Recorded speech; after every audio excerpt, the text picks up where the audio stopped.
आपको 1-2 साल में चाहिए का?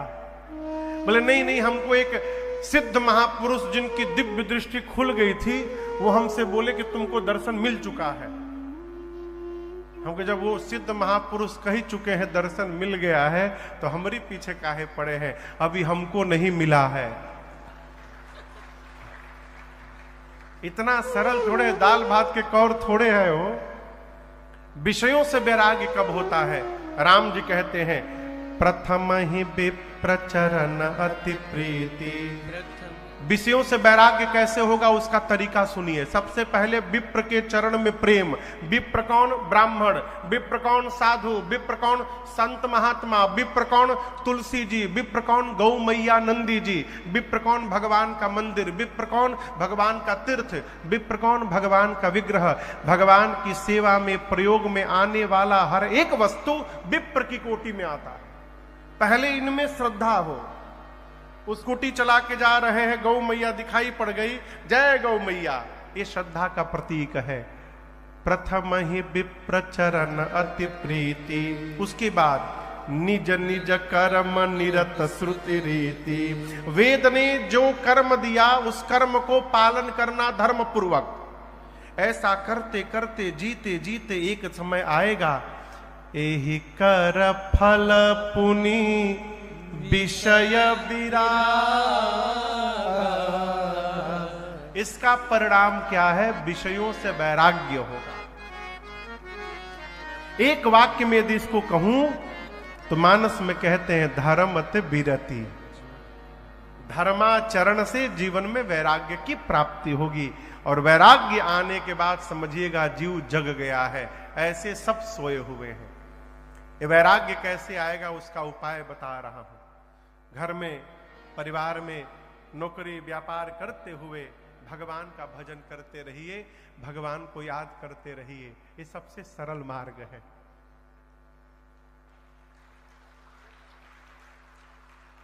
जो किस्मत चाहिए कि भगवान की याद बनी रहे।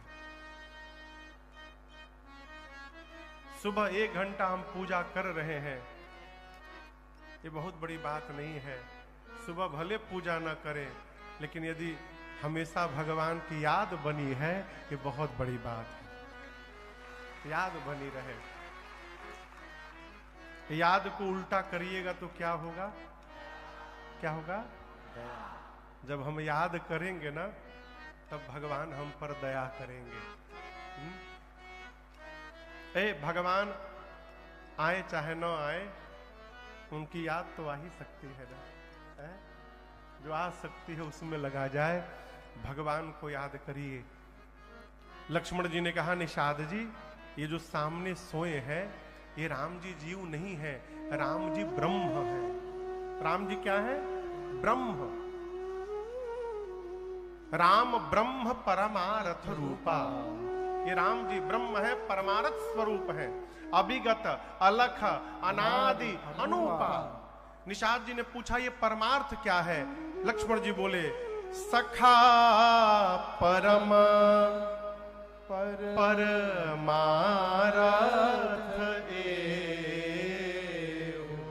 हे सखा, मैं परमार्थ नहीं परम परमार्थ बता रहा हूं। क्या? मन क्रम बचन राम पद ने। मनसा वाचा कर्मणा श्री रघुनाथ जी के चरण में प्रेम जागृत हो जाना, यही मनुष्य के जीवन का परम परमार्थ है। ये परम परमार्थ है। कन्हैया वाले कन्हैया में जागृत कर ले। भटकना नहीं है, अटकना है। कन्हैया वाले कन्हैया में अटके, राम जी वाले हमारे रघुनाथ जी में अटके, शंकर जी वाले शंकर जी में अटके, मैया वाले मैया में अटके। अपने इष्ट में अटक जाना यही जीवन का परमार्थ है। सरकार है? निषाद राज गुह प्रसन्न हो गए। प्रातः काल हुआ, राम जी ने बरगद के वृक्ष के दूध को मंगाया और केश में लगाकर जटाओं का मुकुट बनाया सिर पर। ये दृश्य देख करके निसुमंत जी रोने लगे। जिसको गोद में खिलाया हो वो आज वलकल वस्त्र धारण करके वनवासी स्वरूप बनाकर वन में जाए, बर्दाश्त नहीं कर पाए सुमंत जी। कहे राम जी से कि आपके पिताश्री ने मुझे 4 दिन वन दिखाकर वापस लाने के लिए कहा है। राम जी ने कहा, तात सत्य को छोड़कर दूसरा कोई धर्म नहीं है, और सत्य ये है कि पिताजी ने मां को वचन दिया है और मेरा धर्म है उस वचन का पालन करना, इसलिए मैं चलूंगा नहीं साथ में। सीता मैया ने भी मना कर दिया। प्रभु ने बरबस सुमंत जी को विदा किया। बरबस राम सुमंत पठाए, और उसके बाद सुरसरी तीर आप तब आए। विदा करने के बाद भगवान गंगा जी के तट पर आए। कौन कौन आया? राम जी, लक्ष्मण जी तीसरा, सीता मैया चौथा, निषाद राजगुह, ये चारों गंगा तट पर पहुंचे। आपको बताऊं, प्रातः काल जहां राम जी, जहां लक्ष्मण जी और निषाद राजगुह बात कर रहे थे रात्रि में कि राम जी जीव नहीं है, ब्रह्म है, परमार्थ स्वरूप है, वहीं बगल में केवट जी खड़े होकर सब सुन रहे थे। एक यहां बड़ा अद्भुत प्रसंग है, आप मानस को ध्यान से पढ़िएगा। जब तक राम जी ने रावण का वध नहीं कर दिया, राम जी ने एक बार भी यह प्रकट नहीं होने दिया कि मैं भगवान हूं। राम जी भैया प्रकट नहीं होने दिए, हमेशा छिपा के रखे। जिस बात को राम जी छिपा के रखे हैं, उस बात को लक्ष्मण जी आज क्यों प्रकट कर दिए निषाद राजगुह के सामने कि राम जी जीव नहीं है, ब्रह्म है। ये उचित तो है नहीं, लेकिन यहां दर्शन करिएगा, लक्ष्मण जी आज बोले नहीं है, लक्ष्मण जी आज बुलवाए गए हैं। राम जी ने ही प्रेरित करके लक्ष्मण जी के मुख से निकलवा दिया है। क्यों? राम जी जानते हैं कि बगल में केवट जी हैं। राम जी केवट तक ये बात पहुंचाना चाहते हैं कि सखा परम परमारथ एहो, मन क्रम बचन राम पद। केवट भैया सुन लिए हैं कि राम जी के सब धन राम जी के गुड़वे में बा। सवेरा हुआ, दौड़कर निषाद राजगुह के पास जाकर बोले, मलिकार एक काम लेकर आया हूं। मैं चाहता हूं राम जी हमरे नाव में बैठ के वो पार जाएं। आप डुगडुगी बजवा दीजिए श्रृंगवेरपुर में, मुझे छोड़कर दूसरा कोई नाविक दिखाई ना पड़े गंगा तट पर। डुगडुगी बज गई, केवट भैया गए।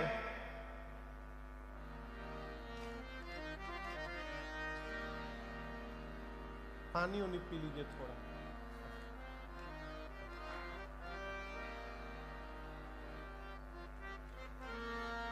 संगम गए थे कहा नहाने?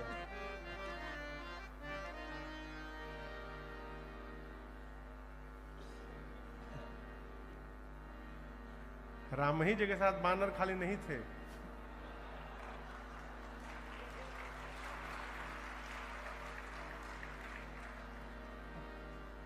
सब लोग राम जी के पार्टी के हम लोग हैं।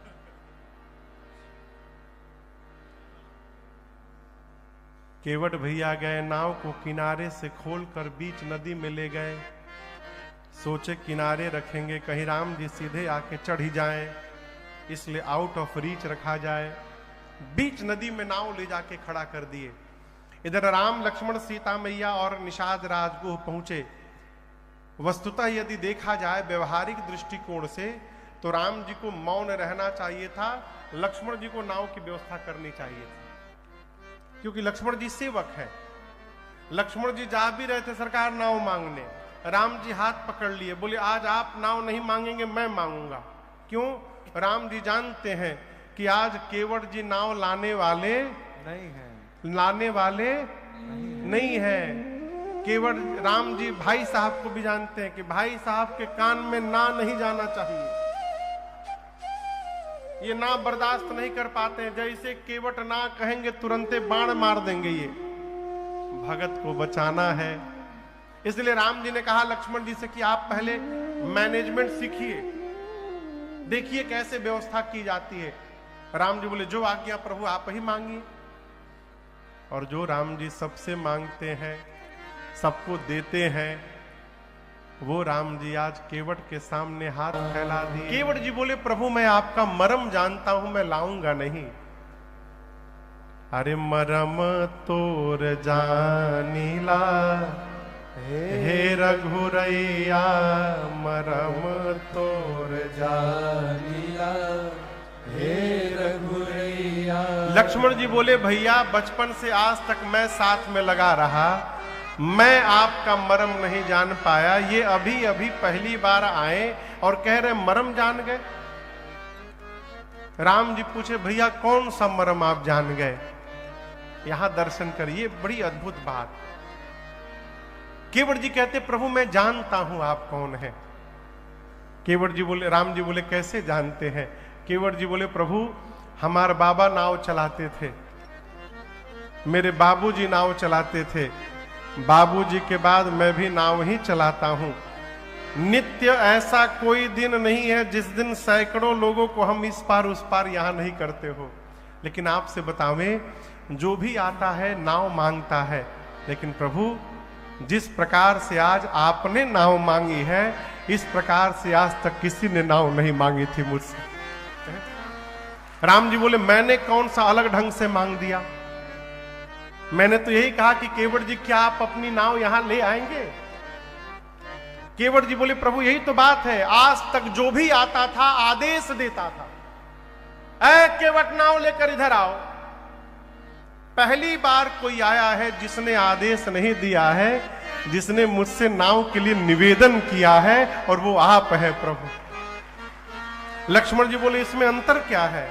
केवट जी बोले प्रभु आदेश हम अपने सेवक को देते हैं, हम अपने नौकर को देते हैं, हम निवेदन उससे करते हैं जब हम जानते हैं जो वस्तु मांगी जा रही है वो मेरी नहीं सामने वाले की है, उससे हम निवेदन करते हैं। प्रभु आज तक जो भी आया इस केवट को नौकर बनाता रहा, पहली बार कोई आया है जो मुझे इस नाव का मालिक बना रहा है, और दूसरे को बड़ा बनाना ये भगवान को छोड़कर दूसरा कोई नहीं कर सकता। मैं नहीं लाऊंगा।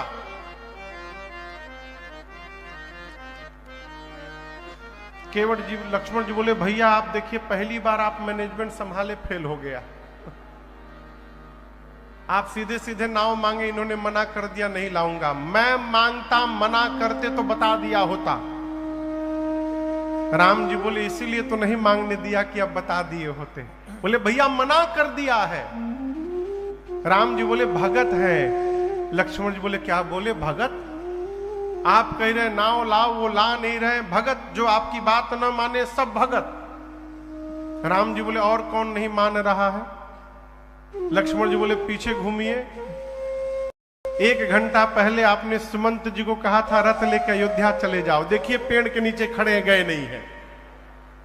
उनको आप कही रहे चले जाओ, वो जा नहीं रहे हैं। इनसे आप कही रहे आ जाओ, ये आ नहीं रहे हैं। आप जिससे जो कहते हैं राम जी सब उसका उल्टा करते हैं सब। राम जी लक्ष्मण भैया से बोले अयोध्या से चलते समय मैंने आपको भी मना किया था न चलिए, किया था ना। सीता जी दंडवत सरकार, विराजे विराजे विराजे विराजे, इधर इधर विराजे, इधर विराजे, इधर आजे सरकार, इधर आजे, इधर इधर जगह, इधर इधर जगह। राकेश भैया इधर इधर विराजे। राम जी बोले अयोध्या से चलते समय मैंने आपको भी मना किया, सीता जी को भी मना किया न चलिए, आप लोग माने? केवट जी खड़े हैं, कहते हैं अरे हम नाही नियारा। नियारा बुझाता?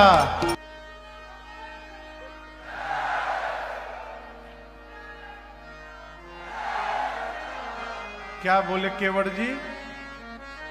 अरे रौरी घोड़ावा के धुरिया से डर लागेला, कितना बड़ा डर लागेला।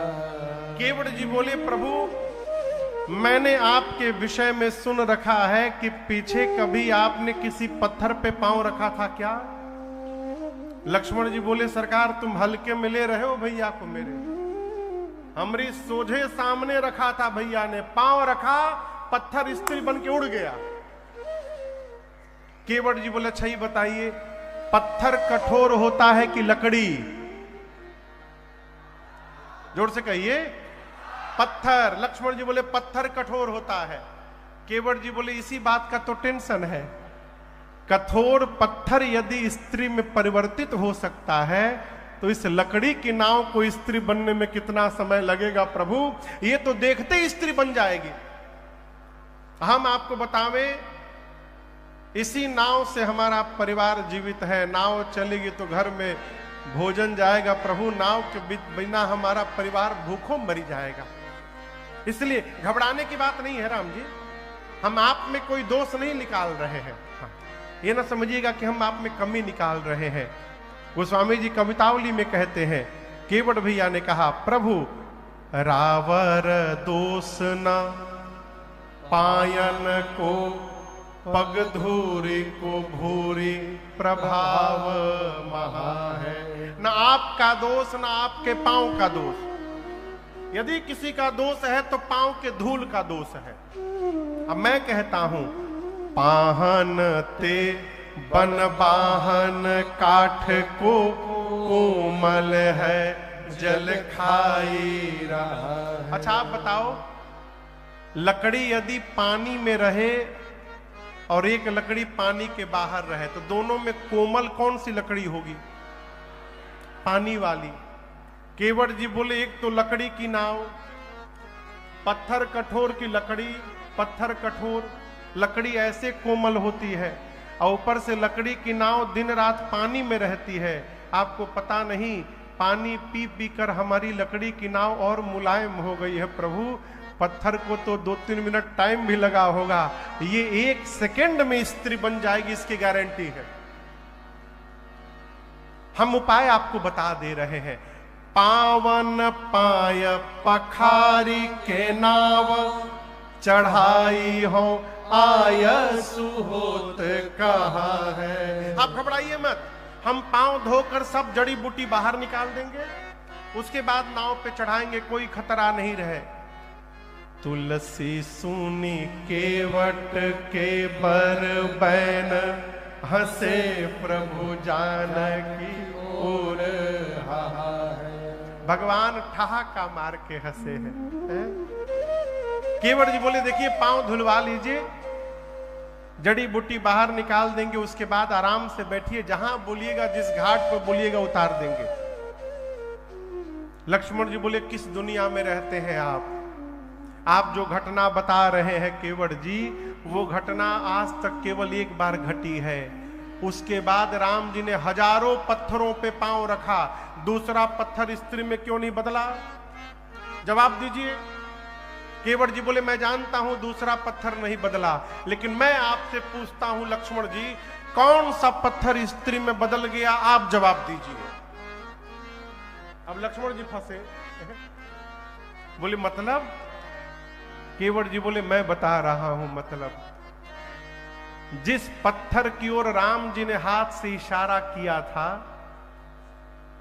पूछा मुनि शिला प्रभु देखी, विश्वामित्र जी से इशारा करके उस पत्थर की ओर राम जी ने पूछा था वो कौन सा पत्थर है, कैसा पत्थर है। इसका मतलब जिस पत्थर की ओर राम जी इशारा किए थे हाथ से, वो स्त्री में बदल गया। आज किनारे हजारों नाव लगी है, किनारे वाली नाव नहीं दिखाई पड़ी राम जी को। मेरी नाव बीच नदी में खड़ी थी, बीच नदी वाली नाव दिखाई पड़ गई। और मेरी नाव को भी बुलाते समय राम जी ने हाथ से इशारा किया था। इसका मतलब है इशारा हो गया है, खतरा आज भी मंडरा रहा है। अब मैं इतना बड़ा खतरा लेने वाला पांव धुलवाइए, उसके बाद ले चलेंगे। केवट जी बोले प्रभु आप समझ नहीं रहे हैं, हम सत्य बता रहे हैं, घर में भोजन भी नहीं है। गोस्वामी जी कवितावली जी में कहते हैं केवट भैया अपनी दुर्दशा बता रहे हैं। अरे पत भरी सहरी सकल सूत वारे वारे, वारे वारे मने, वारे वारे मने छोटे छोटे। हम केवट के जाति कछु वेद ना पढ़ाई हो। केवट हैं, वेद पुराण नहीं पढ़े हैं। नाव चली जाएगी तो हम लोग इतना भी नहीं जानते कि पूजा पाठ करके पेट पाल लें। अरे सब परिवार मेरो याही लागी राजा जू हो। पूरा परिवार मेरा इसी नाव के भरोसे जीवित है। हाँ दीन, पैसा नहीं है, वित्तहीन, नाव चली गई तो कैसे दूसरी गढ़ाई। नाव चली गई तो प्रभु दूसरी नाव कहां से लाएंगे। और समस्या आपको बताएं, अरे गौतम के घरनी, अरे जो तरनी तरेगी मोरे, प्रभु सोनी शाद होई के बादी ना बढ़ाई। गौतम ऋषि की अर्धांगिनी अहिल्या की तरह यदि मेरी नाव स्त्री बन जाएगी तो आप कहिए वो ब्राह्मणी होगी और मैं जाति का मल्लाह। वो कहेगी तुम्हारे साथ नहीं रहूंगी, अलग घर लाओ, कपड़ा लाओ, राशन लाओ, बासन लाओ। पहलकी तो जो घर में उसका पेट पाल ही नहीं पा रहा हूं, दूसरकी को देखकर क्यों झंझट में डालना चाहते हैं हमको तो। लक्ष्मण जी बोले झगड़ा नहीं करेगी, झगड़ा नहीं करेगी। मैं बोल रहा हूं झगड़ा नहीं करेगी। केवट जी बोले अच्छा, उससे जाकर क्या बोलूंगा, कहां से आई है ये। लक्ष्मण जी बोले बोल देना कि राम जी के पांव के जादू से नाव स्त्री में बदल गई। केवट जी बोले आप तो हमको बोल दिए, जैसे ये बात मैं उससे कहूंगा वो कहेगी बेवकूफ समझते हो, नाव बेच के दूसरी शादी करके चले आए हो और कह रहे हो कि राम जी के पांव से नाव स्त्री में बदल गई। ये यदि कहेगी तो क्या समझाऊंगा। लक्ष्मण जी बोले 2 घंटा से तुम राम जी को समझा रहे हो, पत्नी को नहीं समझा सकते हो। केवट जी बोले राम जी को समझाना सरल है, आप जानते नहीं है लक्ष्मण जी। अरे तुलसी के ईस राम रावरो सो साचे कहो, बिना पग धोए नाथ नाव ना चढ़ाई। जब तक पांव नहीं धोऊंगा नाव पर पांव रखने नहीं दूंगा मैं। भगवान मौन खड़े हैं, राम जी कुछ नहीं बोल रहे हैं। केवट जी बोले बोलिए बोलिए धो दूं। भगवान चुप। केवट जी बोले अगर पांव नहीं धुलाना है तो इशारा कर दीजिए। लक्ष्मण जी बोले कैसा इशारा कर दे। केवट जी बोले जो गर्दन है ना केवल 2 बार। इसमें क्या जा रहा है आपका। केवट जी कहे प्रभु आप ये ना समझिए कि मैं आपके विषय में जानता नहीं हूं, है? पूर्ण एक बार धुलवा लीजिए, उसके बाद मैं लेके चलता हूं आपको। राम जी एक शब्द नहीं बोले। केवट जी मन में बोले ऐसन पैसेंजर से तो आज ले भेटे ना भई रहा है। अरे एक बार कहे कि हाँ हूं ना नु कुछ बोल ही नहीं रहे हैं। केवट जी बोले देखिए जाना है कि नहीं जाना स्पष्ट बताइए, पांव धुलवाना है कि नहीं। यदि आप नहीं धुलवाना चाहते तो हम बरबस तो धोएंगे नहीं, हमारे पास एक दूसरा उपाय भी है। लक्ष्मण जी तुरंत बोले कौन सा उपाय है। केवट जी बोले यही घाट ते थोड़ी के दूर है, कटिलो जल था दिखाई। बोले किनारे किनारे चलिए, एक जगह हम जानते हैं वहां पर केवल कमर भर पानी है, नाव की आवश्यकता ही नहीं, पैदल पैदल हिला देंगे। हिलाना समझते हैं, हिलना, हिलना माने पार हो जाना। केवट जी बोले अरे हिल जा मलिकार, बाहेलान भिरिए, हिल जा मलिकार। बोले पैदल नाव की आवश्यकता नहीं है, मैं चलूंगा, आगे आगे लाठी लेके था दिखाऊंगा, पैदल उस पार। अब कहिए। लक्ष्मण जी बोले यही फाइनल, ले चलो। केवट जी बोले रात में। लक्ष्मण जी बोले मतलब? बोले रात में ले चलूंगा। अरे अभी सुबह का समय, रात में क्यों ले चलोगे? केवट जी बोले अभी सुबह सुबह मेरी बोहनी भी नहीं बही है आज, और आप चाहते हैं आपको पैदल पार करा दूं। ये बात यदि मार्केट में लीक हो गई कि वहां कमर भर पानी है, तो बताइए कौन पैसेंजर हमारी नाव पर बैठने आएगा? सब पैदल ही पार जाने लगेंगे। अपने हाथों अपनी रोजी रोटी पर पांव मार ले, हम ले चलेंगे, आप दिन भर वेट करिए। लक्ष्मण जी बोले लेट हो रहा है, तो केवट जी बोले धुलवा लीजिए, हम कहां मना कर रहे हैं, अभी जाना है तो धुलवा लीजिए, अभी अभी ले चलेंगे। भगवान फिर कुछ नहीं बोले। केवट जी बोले प्रभु देखिए हम सत्य बता रहे हैं, नहीं जानू कछु और कबार, हम कुछ नहीं जानते दूसरा काम। किसी पर कितना भी क्रोधित होना चाहिए, लेकिन किसी की रोजी रोटी के साथ खिलवाड़ नहीं करना चाहिए। प्रभु ये नाव हमारी रोजी रोटी है, नाव चली गई तो बच्चे भूखों मर जाएंगे। यदि आपको पार जाना है, अब मेरी दूसरी भाषा सुनिए आप, मैं समझ गया आपको पार और जाना नहीं है, और आप ये ना समझिए कि मैं पांव धोऊंगा तभी मेरा आनंद होगा, आप नहीं धुलवाएंगे उसमें भी आनंद है। लक्ष्मण जी बोले वो कैसे? केवट जी बोले पांव नहीं धोऊंगा तो नाव पे नहीं चढ़ाऊंगा, नाव पे नहीं चढ़ाऊंगा तो राम जी उस पार नहीं जाएंगे, उस पार नहीं जाएंगे तो यहीं रह जाएंगे, और जब यहीं रह जाएंगे तो नित्य दर्शन प्राप्त होता रहेगा। इससे अधिक आनंद और क्या चाहिए? न धुलवाइए। यदि आपको पार जाना है राम जी, तो अब आपको कहना पड़ेगा कि केवट मेरा पांव धो और मुझे गंगा के उस पार पहुंचाओ, मैं धोने वाला अब नहीं हूं। ये बोलकर केवट जी 5 मिनट और खड़े रहे, राम जी फिर भी नहीं बोले। अचानक केवट भैया के मन में एक बात आई, और वो राम जी के चारों तरफ गोल गोल घूमने लगे। लक्ष्मण जी पूछे ये क्या कर रहे हैं आप? केवट जी बोले अब समस्या समझ में आई है। हुआ ये है ना, राम जी जो कपड़ा पहने हैं आज, इस कपड़ा में कहीं पॉकेट नहीं दिखाई दे रहा है, और कहीं जेब है नहीं। इसका मतलब राम जी भी हमरे नियर आज एकदम ठनठने गोपाल है, एकदम खड़े हैं।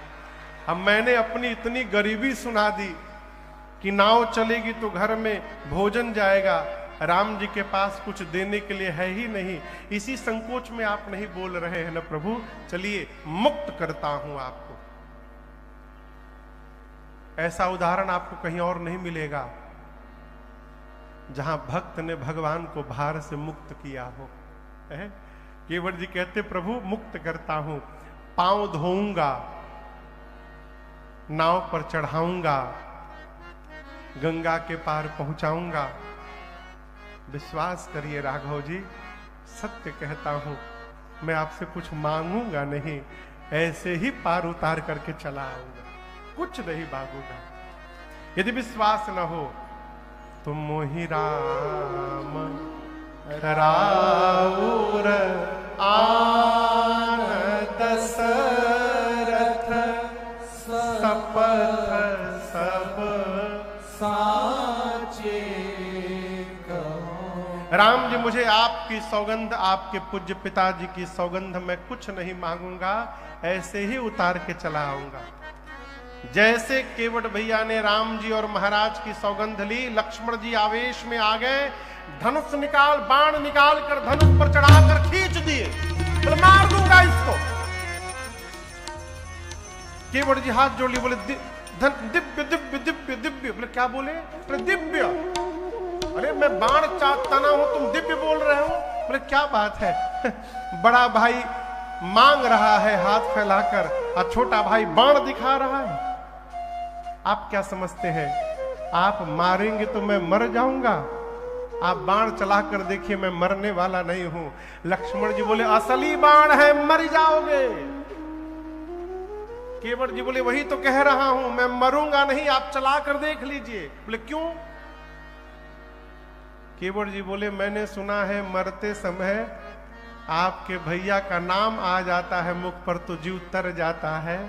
आप बाण मारेंगे मेरा प्राण निकलेगा, और मेरे प्राण निकलते समय मुख पर आपके भैया का नाम नहीं, साक्षात आंखों के सामने राम खड़े रहेंगे। ऐसे मृत्यु कौन मरेगा जगत में, है? मारिए मारिए, तुरंत मारिए। और एक बात कह दूं, मैंने एक बार सुना था कि मरते समय मुख में गंगा जल के बूंद डाले जाते हैं। यहां तो मेरा परिवार है नहीं, आप न सोचिएगा बूंद कौन डालेगा।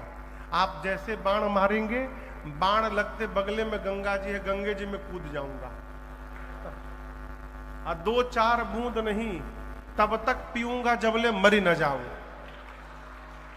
बहुरी की अस प्रभु बनी ही बनावा। ऐसा सौभाग्य कभी जीवन में मिलेगा? लक्ष्मण जी क्षण मात्र के लिए भी विलंब न करिए, मैं जाने को तैयार हूं, तुरंत मार दीजिए। लक्ष्मण जी राम जी से बोले भैया ये तो बड़ा ज्ञानी है, मारने लायक नहीं है। लक्ष्मण जी बाण पीछे रख लिए। केवट भैया कहते प्रभु जब तक पांव नहीं धोऊंगा तब लगी न तुलसीदास नाथ कृपाल